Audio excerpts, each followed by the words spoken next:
Today, I'm going to be showing you all 10 different ways that you can change Minecraft's graphics in one way or another. Some of the changes will be simple, some of them beautiful, and some might be just a little bit cursed. This will be kind of like one of my Minecraft mod combination videos, except not all of these are combinations, and as I've stated, I'm mainly focusing on the visuals of the game here. I also did a video pretty similar to this one about 4 years ago, so if you'd like to see the changes I made there, absolutely check that one out. I do think I've improved the options this time around though, and I hope you guys agree. Now, before we take a look at those beautiful improved graphics, I'd like to quickly mention today's sponsor, Opera GX. Opera GX is a browser that, among many other things, is very customizable. Essentially, every portion of the browsing experience can be tailored to your liking. Backgrounds? Check. Custom sound effects? Absolutely. Just open up the mod page, head to the store, and browse through a very large selection of options. Then head back to the mods page and just make sure it's enabled. And just like that, you've got an entirely rethemed browser. And you can even mix these together. Just enable multiple themes and select the portions you'd like to include. Opera GX also has AI integration, which you can use for, pretty much anything you would expect from AI.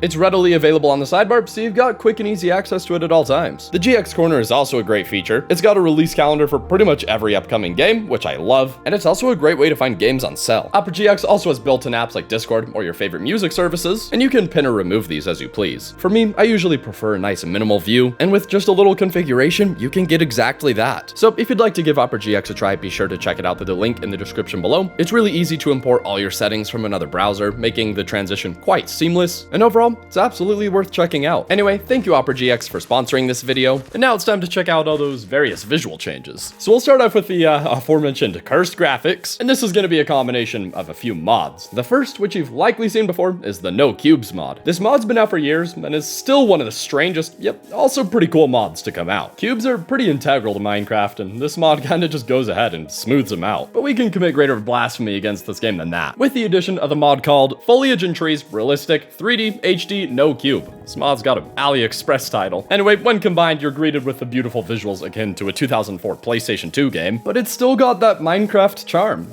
Kind of. Now, just throw on some shaders and it looks like a somewhat modern game. It still kind of has the looks of like a Steam scam game, but seeing this in Minecraft is still pretty interesting. If you'd like to try this for yourself, the only version it's available for is 1.18.2. It's also not compatible with Sodium, so you're gonna have to go to Optifine for this one. And as you may have noticed, the performance isn't exactly stellar either, so just be prepared for that. Anyway, moving on, we'll be taking a look at a combo of a mod and a shader that'll make oceans look really cool. For the mod, of course, we'll be using Physics Mod Pro because really there's not another mod out there that makes oceans look like this. And in conjunction with Physics Mod Pro, we're going to use the Pegasus Shader. And the primary reason I selected this shader in particular is because it has these really cool crashing waves on shores. And this feature, combined with the realistic oceans from Physics Mod Pro, just adds so much detail to the ocean. Plus, the shader also has some really nice yellow tinted sunsets, and the ocean's kind of synonymous with sunsets. So like, if you want essentially the ultimate ocean overhaul, this is the way to go. Next, we've got a really interesting resource pack titled No Light, No Color, which does essentially exactly what its title says, at least for the most part. Whenever a block is illuminated by a light source, it'll look as you would normally expect. However, the farther away a block is from a light source, the more color it's gonna lose. So if there isn't a torch or a lantern or anything else that gives off light next to a block, it's gonna appear pretty much black and white. The sun, however, doesn't seem to count as one of these light sources, so in the middle of the day, the world's gonna look a little moody, and plus creatures aren't affected by this resource pack either, so they're gonna be very visible. And you can additionally use this with a dynamic lights mod, which actually works. Your handheld light will bring color back to blocks that you're nearby. It's cool stuff. So this next visual upgrade, which is going to be a little group of mods, is going to make interactive items just a little more immersive. So chests, furnaces, that kind of thing. And the first of these mods is ImmersiveMC, which for starters makes it so when crafting, you actually have to physically place items onto a crafting table. And once you've done that, the completed item will float above. It's a pretty cool process overall. Plus, you'll do something somewhat similar with chests. When you open them, you'll see the items inside and manually remove them. And in addition to this, I've included Visual Overhaul. And this mod doesn't really change how you interact with items, but it certainly alters the way they look. Now, when you're using a furnace, you'll actually be able to see what's cooking inside, and jukeboxes will have a visible music disc on top. And in addition to those mods, I also decided to include Easy Anvils and Easy Magic, which among other things allow you to place items on anvils and enchanting tables respectively, and just leave them there. The next graphical change we'll be focusing on is most of the foliage in your world, and we're going to do this with a variety variety of resource packs, starting with O's colorful grasses and O's colorful leaves. Both of these resource packs do a great job of breaking up the monotony of their,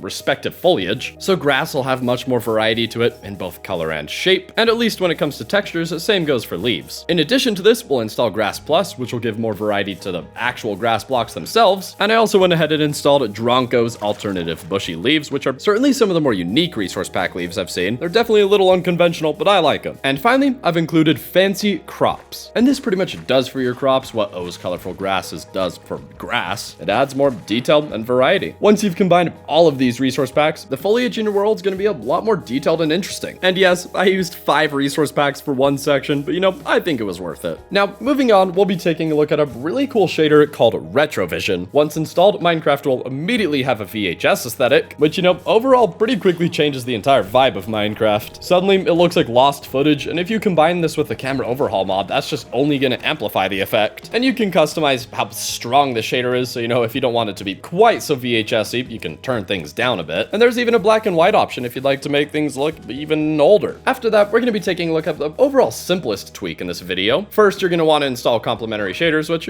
everyone knows this shader. It's one of the most popular ones available. But then you're going to want to head to the shader settings, then enter the materials section, then the integrated PBR materials, and enable coded textures. And quite immediately, this setting will add some subtle detail to really every single texture in the game. And as far as I know, this works with every resource pack. For example, here it is using bare bones, and immediately it's got a little bit more detail. Although I guess with bare bones, that's a little counterintuitive, but that's okay. So, if you want a pretty easy way to fake up the resolution on a resource pack, absolutely give this a try. So the next visual tweak we're going to be focusing on is going to particularly be for the end. And we'll be starting this off using Bliss Shaders. And Bliss Shaders is pretty well known at this point for making distant horizons look incredible, but it also does wonders in the end. For starters, it's got this really thick fog wherever you go, but it's not everywhere, so you get these incredible walls of fog as you explore. Plus, every now and then within the fog, you'll see these lightning strikes, which is really cool looking. And on its own, I don't think vanilla end generation does this shader justice, so naturally, you should install a better terrain generation in the end, for example, using a mod like Nullscape. Now, the terrain is much more vertical and will interact with the fog in some really interesting ways. And within the Bliss shader, there's a pretty cool setting you may enable called Flood Fill, plus enable fog light propagation, and immediately blocks like glowstone will directly cast light onto the fog. Now, just install a mod like AmbientSounds, and the end is going to feel really mysterious. Now, for the second time this video, I'm going to be combining a bunch of resource packs in order to get my desired result. This time, that result being better animations for pretty much every living thing in the game. And to start this off, we will of course be using fresh animations. It provides easily some of the best animations available in this game, and it covers a pretty significant portion of the mobs. And in addition to this, I'm using Fresh Animations Extensions, which is by the same author, and for the most part adds additional details to most of these creatures which already have improved animations. You'll notice animals like pigs, cows, and sheep have ears now, pigs will occasionally have tusks, chickens have flashier feathers, and skeletons will have quivers on their back. Oh yeah, and spiders also look like this now. I also decided to include a small add-on that makes it so when you kill skeletons, they burst apart rather than dying the usual way. And finally, I decided to include fresh moves because, in a world where pretty much every other creature has improved animations, the player should too. And finally, the last thing I'll be showing you all today is a combination that makes it feel like you're playing on a little planet. First, you'll want to install the Circumnavigate mod, which makes it so your world will loop endlessly, so if you travel a certain distance, you'll end up where you were before. It isn't perfect, and there's sometimes seams in the world, but for the most part, they're not too bad. And during the creation of this world, you can actually choose how large the piece of land you're going to have available to you is. So, if you want it to be really small, you can do that, but if you want a little more space, it's also available to you. And in addition to this, you'll want to use a shader that provides a world curvature setting. This time around, I decided to use BSL, and once enabled, the ground will curve away from you. And this will kind of provide the perfect illusion, especially if you get the land size correct, that you're traveling around a planet. Now, just install a mod like Astrocraft for a better night sky, and you can have yourself a little Outer Wild simulation in Minecraft. And that will do it for this video. Let me know if there's any other interesting ways you believe you can improve the visuals of Minecraft in one way or another, and I certainly hope that I provided some you're interested in. And anyway, if you guys enjoyed this video, be sure to leave a like and subscribe, and until next time, thanks for watching.